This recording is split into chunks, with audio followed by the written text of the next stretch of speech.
Welcome to this episode of Parks and Conversation. My name is Jason. I'm joined by my friend all the way across town, Jeremy. Say hello, Jeremy. Hey, how's it going? So good. I have been looking forward to discussing this episode for several weeks, knowing it was coming, but then also because we've postponed recording for several weeks. So I've been eager to talk about this episode 7, correct? Yes. Season 2, episode 7. It's Halloween. It's the introduction of Greg Pakaitis. Oh man, I'm so excited. So excited. So, Jeremy, Yes, are you also excited to talk about this episode? I can't wait. That's why I'm here. Well, good. I'm glad that it all worked out for us to do this Yeah. together over the power of the internet and Grayskull. And Did you watch He-Man? Well, not recently. Like today? Were you allowed? Oddly enough, yeah. Which is weird. Wow. Were you? Oh yeah. My parents we didn't, start going to church and following Jesus until I was like 5. And so that was well within the window when He-Man was available on television. And so we watched that all the time.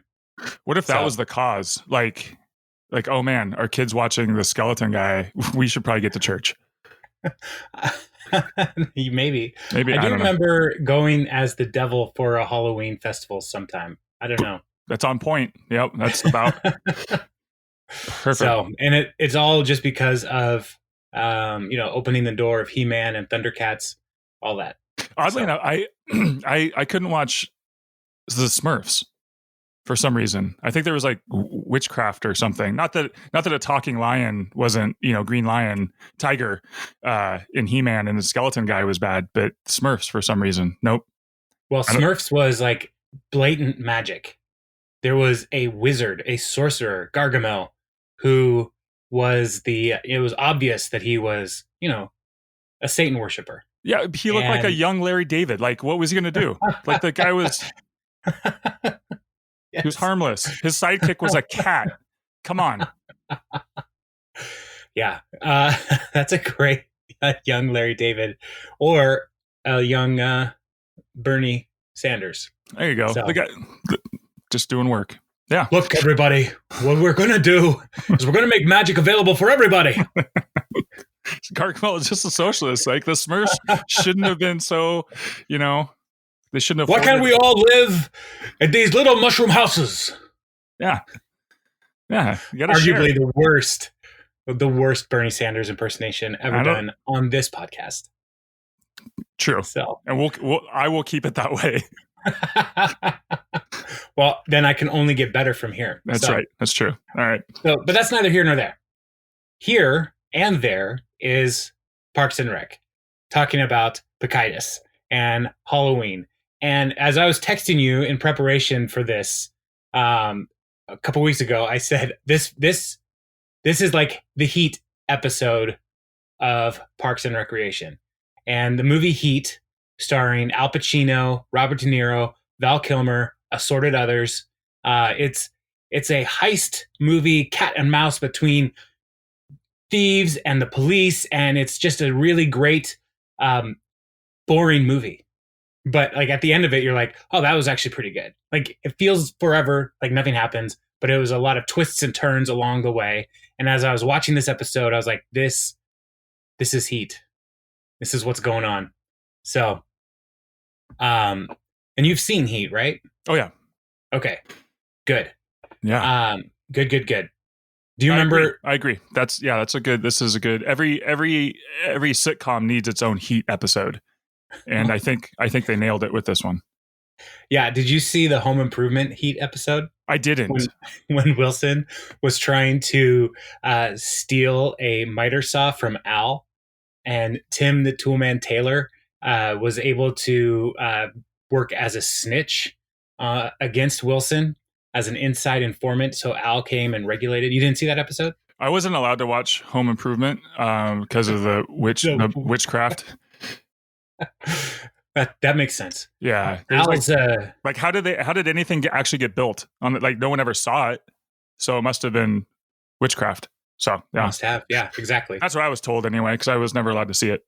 Yeah. Well, In that Heat episode, Al's catchphrase is measure twice, cut once. That's just a good like rule to live by. Yeah, it was pretty intense as he was cutting the rest of Wilson's body off. Like, the reason you can only see the top of his eyes is because that's all that exists. Oh wow, it's like a Yeah, it Darth got Vader. dark. It's like a Darth Vader situation. Exactly. Yeah, You were the chosen one. wow. Man. So, Jeremy, you probably watched this more recently than I did. Do you want to introduce the cold open? What's happening here? Because I watched this a couple weeks ago in prep, and but you watched it more recently. So why don't you tell us what's going on? Give us the rundown. Yeah. Okay. And we'll talk through it. Yeah, the main storylines is Leslie is trying to stop Greg Pakaitis from vandalizing a statue, and at the same time this is all happening, Anne is throwing a party, which is pretty lame until Tom Haverford, who she doesn't invite, shows up and saves the day. So yeah, that's the synopsis of this episode. But it opens with Leslie standing in a school hall, as normal adults stalking a child would do, or I should say a would-be vandal. And as the kids come out of their classrooms, Greg Pakaitis is seen eating a peach, and Leslie confronts Greg and he says, "You're that Parks lady." And so they know each other, and yeah, that's kind of how it starts. And Leslie confronts him and saying, "You're not gonna mess with us this time. We're ready for you. We have the whole what would she say the whole power of the Parks Department behind us, Right. and we will stop you." Yeah, so that's kind and of. And it turns out the power of the Parks Department is Andy, yeah, right. who is working for $8 an hour for 4 hours. Because he says after this shift, I'm going to have $32. Yeah, I owe Leslie everything, which at the end of the shift will be $39. So that's the power that she wields. But she also has her boyfriend, Officer Dave, who is agreeing to work with her in monitoring Pakaitis throughout the evening. And so, so there's the tension of what's going to happen is Pakaitis going to vandalize the statue in the park, as well as, Dave is trying to have a normal date with Leslie and say, "Hey, let's go to your friend's party, and drop in and just like be together." And so, so there's Dave throughout the episode really doesn't want to be involved in any of what's going on, but he's just being a supportive boyfriend who happens to be a cop. So it's a good thing too. Power. Yeah, because I mean, she mentions breaking several Geneva Convention laws throughout this, and he's trying to reel her back in. Right, he is the voice of reason. Yeah, which you want as a cop, I guess. I would hope. So, yeah, somewhere, somehow. Yeah. So Cold Open introduces Pakaitis, introduces the tension point, and then it goes to Anne talking about the party, how she really loves Halloween, and she's inviting everybody except Tom. And who tells Tom about the party? Jerry. Also, always Jerry. Yeah, and real quick too, what I like about this, they do kind of like a I don't know, Law and Order thing where they put the time on it, or maybe it's more of a 24. So yeah, it starts at 10:50. Where Leslie's in the hall, and then at 3:37, which I just love the times. There's not round numbers at all. Then Anne comes in, and April just goes, "Yay, Anne's here." And so Jerry messes up again, and then Leslie's talking to Anne about this whole Pakaitis thing, and she pulls out her conspiracy theory map and shows Anne like all of the possible routes Pakaitis can get to the park. So she's put a lot of thought into this. She's not messing. These aren't empty threats. Like, she's thought about this. Right. And I love how Anne is trying to help Leslie like not be a crazy person. But Leslie's response is, Greg Pakaitis sucks, and I want to destroy him. Yeah. This is a high school student, and she's an adult. I want to destroy him. So I feel like that over the top. Yeah, and I feel like that's kind of the relationship, honestly, now that I think about it, that a lot of people have with Leslie, is that they're just trying to reel her back in. Like that was Anne's, Right. basically that was her whole role in this show. Maybe that's why she was boring, because she spent so much time just trying to be the voice of reason, to Leslie. Yeah. Yeah. She's the straight man. Right. So, yeah. So the zeal of Leslie Knope for doing the right thing also rolls over into distributing justice Right.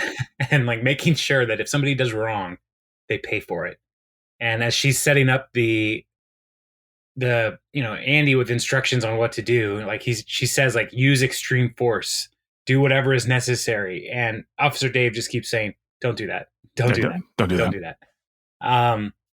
Yeah. So then they cut to the party, and oddly, I think this is an interesting character choice, but it would play into the responsibility nature of this person.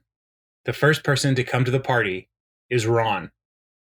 Like, before anybody shows up, like, it's starts at 7. Ron's there at 7. Right. Yeah. Which, if you think about Ron, like, one, why would he even come to this party? It doesn't seem like a thing Ron would do. He doesn't care about Anne. But then, like, the fact that he said he would be there, of course he's going to be there on time. So you said it's 7. I'm going to be here at 7. Yeah, if he has to be somewhere, he's going to be punctual. Yeah. But throughout the series, I feel like Ron shows up at most. I think he's down for parties because it's free food. Right. That's probably the biggest thing. I was told there's going to be refrigerator space for my deviled eggs. I mean, like, he's always prepared. Right. Yeah. And does he bring any food to this party? Not this one. Wine? No, he didn't. He just shows up. That was Dr. Harris. Dr. Harris brought wine, yeah. So Dr. Harris shows up second and brings wine, and Dr. Harris is dressed up as a doctor. And then Ron and him have a very awkward non-conversation. It's right. Yeah. Yeah. And Ron is dressed as a pirate, but barely. Right. Right. It looks like he's wearing like those pants that chefs wear. Like, just black striped pants. Tucked into some boots. Right. And then just an old shirt he had. So now he's a pirate. It's Ron's sleeping outfit. Pajamas. Those are called pajamas. Sleeping outfit. His sleep uniform. Sleep uniform. So he's a pirate. And in future iterations of Halloween, we'll see that he's always a pirate. Yes. This is what he does. This is his costume. So Dr. Harris comes as a doctor, and I do like that their non-conversation, as you call it, because it's essentially two alpha males. Yeah. Who recognize, like, I don't care about you. And so they just choose to ignore each other, like, not really engage with one another, which I think is great, because having talked to many doctors in my life, it's very easy to see that Dr. Harris is the most doctor of all doctors. Right. Yeah. Whatever. I mean, you're just a bag of meat. So let me see what's wrong with you and move on. How can I bill this to insurance? Yeah. Yeah. And Anne is recognizing the same thing that we all recognize whenever we have people coming together who don't know each other from two different environments, worlds colliding, which was made famous with Seinfeld when George was engaged to Susan, and all of a sudden Elaine invited Susan to go to the movies without going through George, and worlds were colliding, and it was not good. And here this is happening with Anne's, social friends and her work friends. Yep. Worlds colliding at this party, which is a problem she introduced to herself. Yeah, that's my nightmare, because then you feel like responsible for people talking and getting along. Yeah. And so you don't get to enjoy this party. Like, you think in your head, this is going to be awesome. All of the people that I like are going to be there. And then you realize once they show up, you're like, I don't like this at all. Please talk amongst yourself. I'm just going to keep like flitting around to different groups, trying to make sure that everyone's having fun, which is great, because that's what happens. It sucks. Like, the party is terrible. And we see that as this happens. But then we get the answer, and it's coming. It's great. Yeah. So one of the things I've learned from this episode, there's many morals of this episode on a very special Parks and Recreation. Don't throw parties. Problem solved. Yeah. I'm fine with that. So, Unless you have a Tom Haverford in your life. right. But if you have a Tom, you've got a whole bunch of other problems. Right. So, yeah. So worlds are colliding. And then it cuts to Leslie and Dave, who are stalking Pacitus as he's hanging outside like a convenience store. At like 8:22. You wrote down all the times? Oh, yeah. All right. So at 8:22, they're just watching him. And Leslie says that he's hanging out and he has a snide, turdish manner. Turdish? So, so that's part of it. Cuts back to Anne's party. April shows up with Derek and Ben, and Ben is dressed as a pirate, and he's like going for it. And Derek looks like he didn't dress up, and he says, "I dressed as a straight person." And then Mark Brandanowitz comes in, and Derek is wearing the exact same clothes as Mark. So see, it's pretty great, pretty great costume. And the pirate was Jack Sparrow. Yeah, like he was like all out pirate. Yeah. And so, which I think is interesting. All right, so I wanted to bring this up because I thought this was quite interesting. Is that at the beginning of the episode, Pacitus is eating a peach, right? And while he's talking to Leslie and him are having this conversation, he's eating this peach very nonchalantly. And then there's this pirate theme thing at the party, and they make a big deal of it. And this comes up later, and the peach comes up later. And they chose a peach for whatever reason, but I don't know if you remember in Pirates of the Caribbean, but like in the first one, Jack is, when he's talking to Barbossa, he's eating an apple, and he's eating an apple really nonchalantly as they're having this really intense conversation. And throughout the whole that movie, the apple thing kind of goes back and forth until the very end, where, spoilers, Jack kills Barbossa.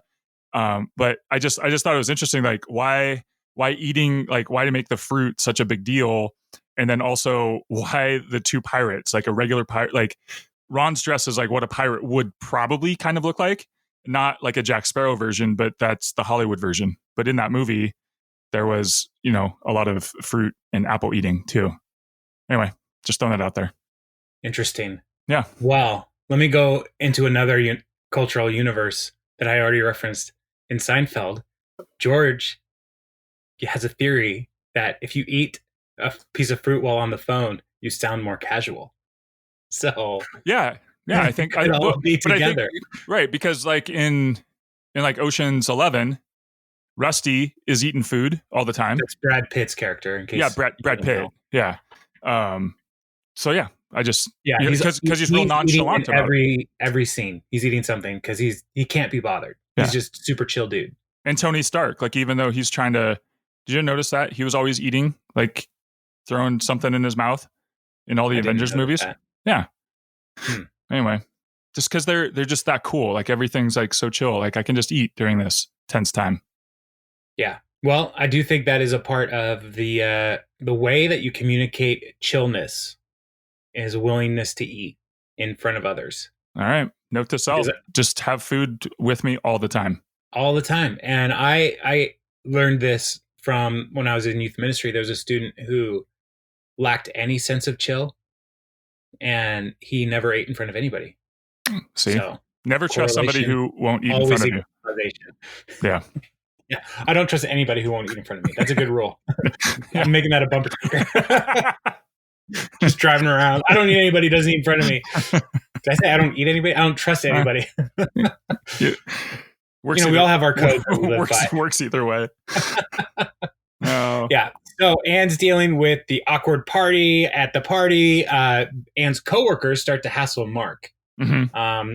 And they start saying things like, "Oh, is this Mark? Oh, we miss Andy. Andy's great." And they're talking about how awesome Andy is. Later on in the episode, two of them say, "Hey, Mark, why don't we leave this party and go back to my place?" And it's a test to see if Mark will stay true to Anne, and he passes the test. So that's nice. But her coworkers are kind of awful. Like this doesn't seem like a good way to be to anybody for any reason. Like testing them? Yeah. I don't know. I don't really like her coworkers. Also, the fact that all of her coworkers came dressed as doctors and nurses, right? Which comes up later, where somebody's like, "Who would do that?" Oh, Wendy, Tom's wife. When they show up, like, "Hey, thank you for just not dressing like what you do for a living. I'm like, who would do that? And it cuts to all of Anne's coworkers, In the kitchen. doctors and nurses. Right, yeah. Oh, all right. I had some notes. I don't know where we are. They go back totally to lost. so they leave. Sorry, Dave and Leslie leave the stakeout, and she's like, "Yeah, let me go grab my costume back at the office." And when they enter, it's been vandalized. It's been teepee. There's graffiti, and there's silly string and whipped cream or shaving cream on the desk, and on top of the mound of shaving cream is a peach pit. Dun dun dun. Pacitus's calling card, his ace of spades. Take Take it to the lab. Yes, that was what I was going to say. We don't have a lab. We don't have a lab. So she thinks like they have all the authority and power of the government behind them now, and they can finally crack down on Pacitus. And Dave is just constantly saying, "We can't do that. We won't do that. That's impossible." Which I love. I love how chill Dave is throughout this whole thing. And he's not even eating anything. I know. That's a weird thing. I mean, Dave does have a gun though, so like he really doesn't. I mean, he's just like, I gotta be chill. Yeah. In fact, all the cops in Pawnee are super chill. Yeah. Like anytime you interact with them, it's all the people around the cops who are not chill. That's true. So, yeah. Anyway, so back to the office. It's all vandalized. Cut back. Everybody's in the kitchen. Dr. Harris is in there. And this is where he leaves. He's like, I'm leaving. Oh, yeah. This party is terrible. And yeah, I'm taking my wine because nobody opened it. And also this book because I want to read it. And then he just leaves. He just takes Anne's book. Yes. Now, later on, this is what I scrolled down too far in my notes. But later on, they cut back to the kitchen and Dr. Harris is in the kitchen. Oh, he never left. So, well, they just made a mistake, probably. So, like, the continuity error. So, or yeah, maybe he didn't leave. Maybe he was just he was doing a great fake out on Anne. I'm going to leave. I'm going to take all my stuff. And then he came back. Yeah, he put his wine back. Yeah. Who knows? Who knows? And at the office, they bring in Pacitus and they start interrogating him. And Dave is interrogating him in the conference room, which has all the windows. And Dave's trying to be, just very forthright and just saying like, look, we think you did this. Will you just tell us if you did this or not? And he's like, I just like messing. And Pacitus is like, I just like messing with Leslie. She's fun. She gets her face all scrunched up and he can see her through the window. Right. And I was like, yeah, like that. And then she calls Dave and starts talking to him while he's trying to interrogate Pacitus. And then Pacitus is like, I can see you this whole time. So, yeah, she's trying to run the interview from behind the window, like right, like in Homicide, right, which is one of the best shows ever made on television. But yeah, so the two-way glass, thinking she's part of the investigation team. It's just normal glass. So cut back, kitchen, lame. Then it comes back and Andy gets called in because they didn't vandalize the statue. And so they call him in, and Andy laughs when he sees the vandalism because Andy is Pacitus. Like he would have been a part of this whole crew when he was a kid, doing all this vandalism and stuff. And so he's like, that's hilarious. And so that Andy and Dave start talking about like, what should we do? And Leslie's like, let's torture him. Let's break him. Let's do whatever we can. And then Andy volunteers to interrogate Pacitus because Pacitus has never seen Andy before. And this is where we meet Burt Macklin. So great. FBI. Yes, Burt Macklin is Andy Dwyer's alter ego, an FBI agent who, knows no rules. He marches to the beat of his own drum. Yeah, he also is not an FBI agent. He's not. Because in order to think like a criminal, you have to think like one. Exactly.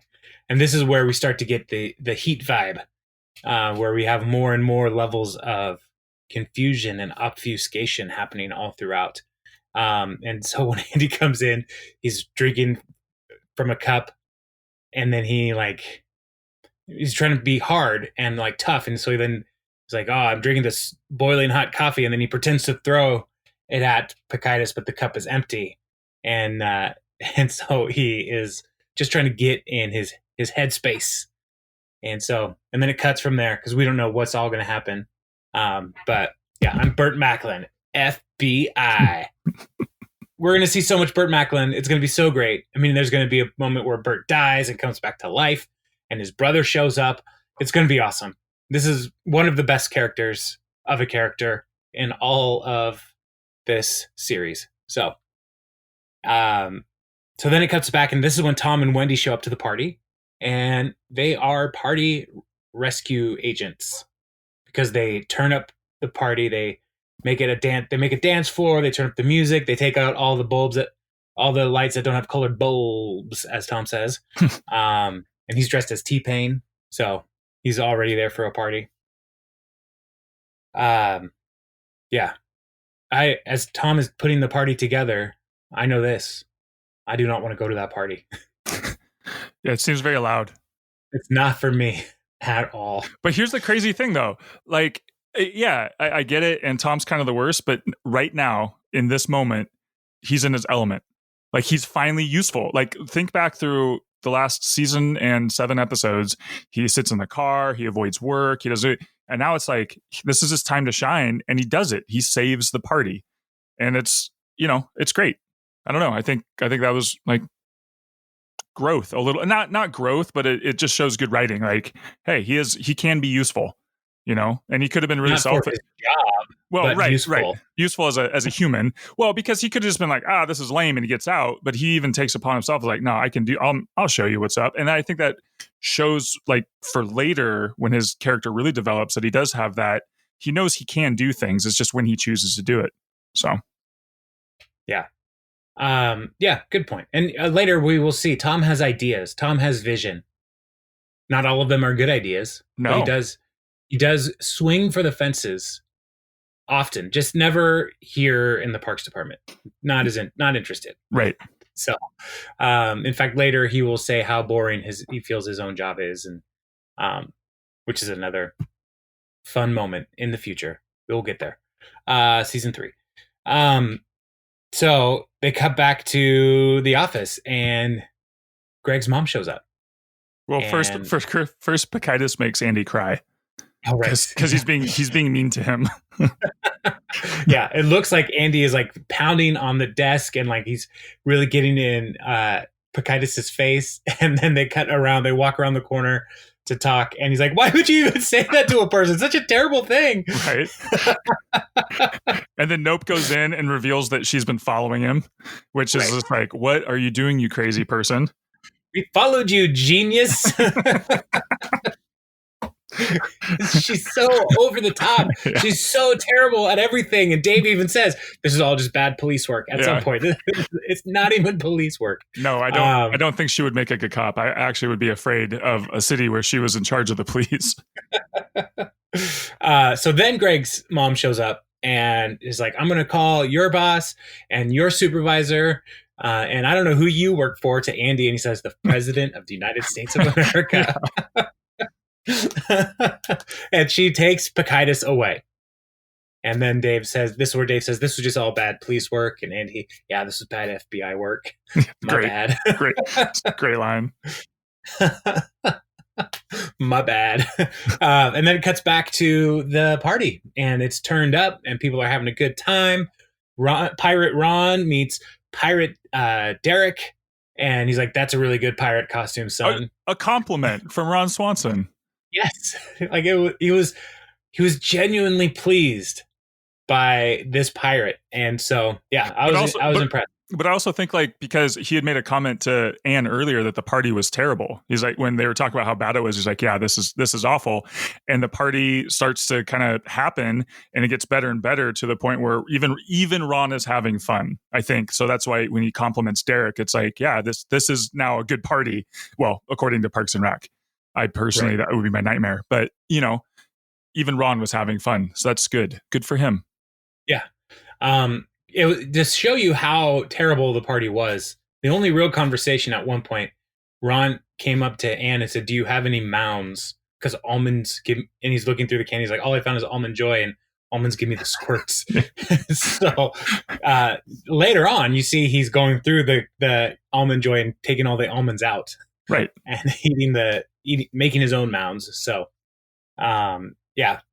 So the party's getting exciting. It's super fun. Wait, hold on. I remember, I don't know how old I was when I figured that out. I was like, wait a minute. So Mounds is just almond joys without the almonds. Yeah. They're cheating. It's the same price. Why would you pay to get less stuff?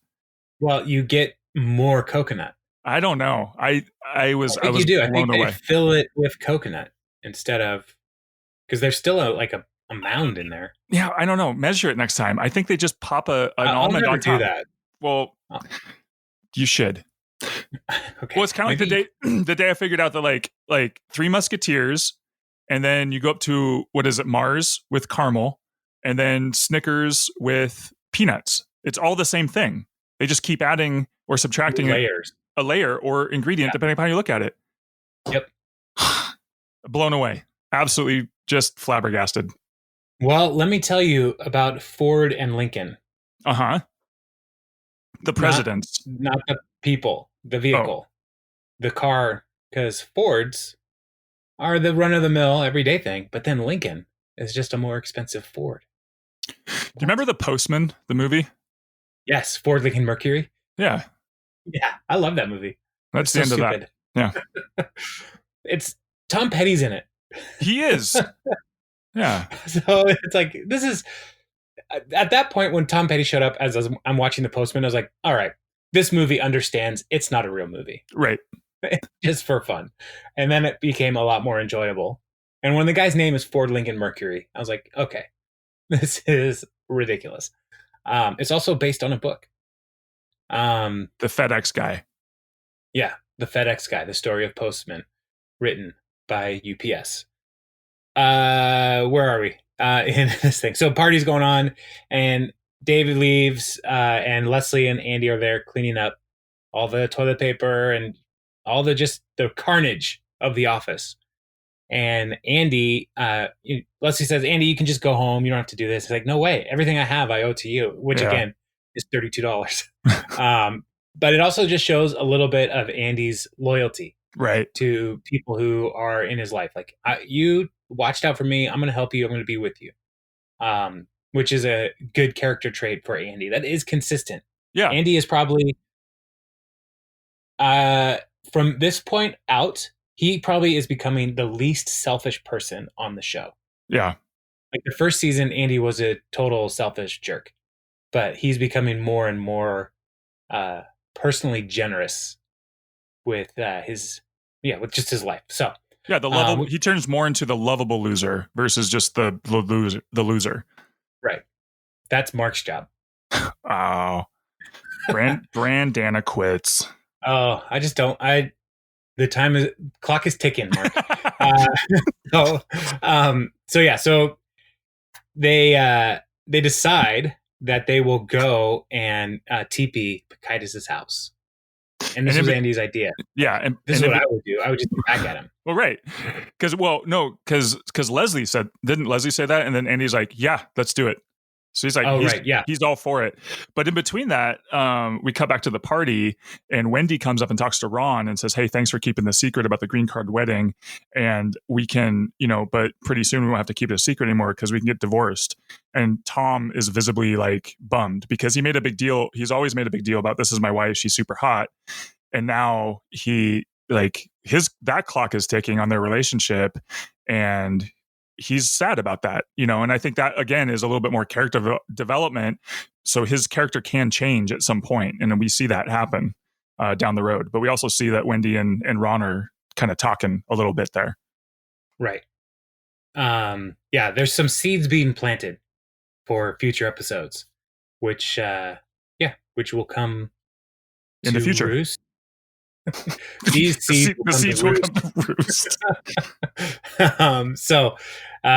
So then Ron, as he's talking to, he also is expressing a little bit of a soft spot for Wendy. So it's interesting. Like, this is all coming from nowhere.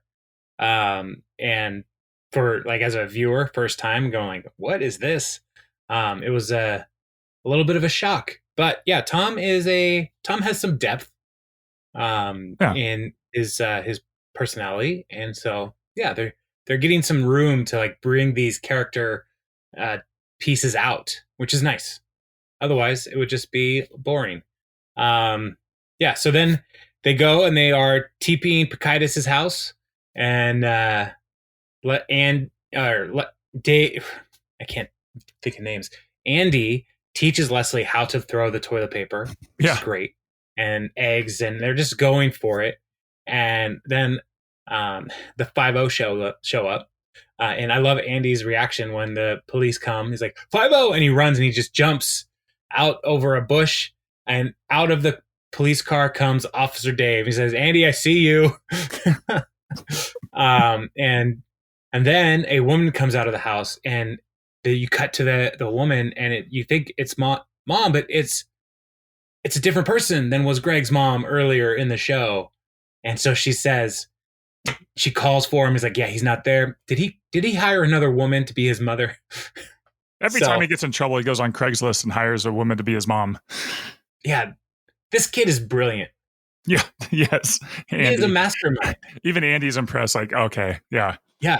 He is so, like, everything about this Pekidus character is so great. And he's so lightly used throughout this series. Like this and one other episode, way down the road. Yeah. But he is, he's just so delightful in every twist and turn about what he does. And, like, the technology, like, when I was a kid, you got in trouble. We didn't have Craigslist to hire a fake mom. That's right. We had to do it. Yeah, we had to just walk around the street and ask somebody to be our fake mom beforehand. So Dave and Andy are both impressed by his ingenuity, and then they realize, like, well, this Pekidus kid is on the loose, and so they go and they bust him as him and his hooligan friends are vandalizing the statue. They catch him in the act. And then and Leslie says, let the other ones go. Stay on the leader. Yes. Which doesn't Darth Vader say that? Like when they're flying? When they're flying over the Death Star? I think so. Yeah. I think Leslie's channeling her inner Darth Vader is like, I have him in my sights. Oh, yes. So, so they all throughout, Leslie knew it was Pekidus. She has the peach pit. She's got it all figured out. But then she's trying to figure out, how did he do it? And I love the credit scene in this episode is revealing how he did it. All the way back at 3:45 that day. Right. See, the times mattered. Yes, I know. And, like, so the first time I watched this, like, on television, like a normal person, I was like, wow, that's crazy. Because they show all of the stuff that from an earlier scene. Yep. All of the things that where Larry or Jerry is walking through cobwebs that are part of the decoration, and this courtyard scene where Anne and Leslie are talking about what their plans are. All of the things for this plot to take place happen in that scene. But when you are watching it for the first time and it's over, you can't just go back and watch it again. Right. But then on repeated viewings, you're able to see, like, oh yeah, Pekidus is right there. They're actually doing this the whole time. Like, he comes out as a janitor. Leslie and Anne are distracted by Jerry getting all the cobwebs and stuff. And so Pekidus takes her keys out of her purse and then goes and hides in the garbage can until everybody leaves the office. And that's when he did his vandalism. Brilliant, Pekidus. Yeah. Greg Sure wrote this episode. So thank you, Greg. Greg Sure? Michael Sure? Michael Sure. Why did I say Greg? Is there Greg Daniels is the co-creator. Yeah, I know. That's what I meant. Like they teamed up. Michael Sure, for whom the podcast is roughly named. Right. In It's a Sure Thing universe. Sure Thing universe, yeah. Michael Sure. So this was just, I love this episode. It's so good. and repeat viewing. Like I watched it with the kids because we're kind of walking through with them as I'm getting ready for these recordings. I'm watching it with them for the first time, and then so we watched this episode like probably 2 months ago, and then I rewatched it as we were getting closer to recording a couple of weeks ago, and so Jocelyn was watching with me both times. I was like, "Do you see Pacitus? Did you see? He's right there." As we're walking through that first scene with Jerry and the cobwebs, and like, there's Pacitus right there. She's like, "Dad, I know." Like, well, I'm an old person. Yeah. This is still surprising to me. This is fun. It's fun. I was excited when I realized that Bruce Willis was dead the whole time. Oh, so yeah. That really made Armageddon a really weird movie. I was thinking Hudson Hawk. It's weird how many times Bruce Willis was dead the whole time. Oh yeah, especially in Die Hard. And I like how he had the red hat on. Like he was obvious. Like that's just, they really wanted to show. Like I know he was off to the side, but they did show him. And so Right. And it was a red hat. It wasn't a blue hat or a black hat. It was specifically red. So on second, third viewing or whatever, you could see, oh, he was there in the actual scene. It was great. It's fantastic. Yeah. And as part of the conceit of this show, it's a documentary of the workplace. Right. And so when Greg is doing the vandalism of the office, he looks up and he sees that there's a camera person, and he winks at the camera, and then it goes to credit, and it's like, oh my gosh, this kid, he's the best. Right. He's the best and the worst. So yeah, I would say I'm not ready to make a list of top 10 episodes, but this is definitely in that list. If you had a list, this would be in it. Yeah, I'm not. I can't figure out what else is in the top 10. Yeah, probably nine others. Yeah, at least. If you're doing it right. So yeah, I'd say it's definitely up there. Because partly there's a couple things going for it. I love the twists and turns. Mm-hmm. Right. I love how minimally Mark is used. I love the zealous Leslie Knope. And Burt Macklin shows up. Burt Macklin does show up. No Donna, unfortunately. Yeah, that's a bummer. Very little Jerry. We get with little Jerry, but Jerry does mess up, which I think is always a fun portion of any episode when Jerry makes a mistake. Right. So it has all the ingredients of a classic, except for Donna, a classic Parks and Rec episode. Yeah. So it's definitely going to be in the top 10 for sure. I would even I'm going to go on a limb here. Top 9. I might even say it's in the top 5. So I could see that. I could see that happening. What about 2 weeks? Yeah, sure. All right. So, nice. Anyway, any other closing thoughts? Anything from this episode that we didn't cover that you're like, oh, people need to know this? No, I'm with you. I thought this was a great episode. Kind of a fun, almost standalone. Like you didn't really need to know a lot of the backstory for characters other than Leslie is really intense. But if you wanted to introduce someone to Parks and Rec, this is a pretty decent one. So yeah. I think, go ahead. Well, I'm saying that might be one of the things that makes a good entry into the top 10 list is somebody just watch this and be entertained. You're right. Exactly. Yeah, that's good. Now, I was going to say, I also like that it's a lot different than those so many other sitcom Halloween episodes or, holiday style episodes. It was a whodunit of sorts. It was more of a, like you said, a Heat style thing versus just the big party, so I think that made it a lot more fun as well. Right. So yeah. Well, contrast it with The Office and their Halloween episodes, which are exactly that. It's a party. It is a party. Yeah, but it's a different kind of party. It's a party where everything goes wrong. Right. But and their Christmas episodes are always so, but the confinement of The Office for that show, it plays to that strength really well. Right. Whereas for Pawnee, it's for the whole town. Right. Yeah. The whole town is the documentary. It's called Parks and Recreation, but it's all about Pawnee. That's true. So, like, you have a much wider net to cast to draw in more rich characters for these kinds of special episodes. So yeah, and I think in like 2 to 3 years when we get to Parks and Rec, we'll be able to really contrast the two versions. The Office. Oh my word. It's okay.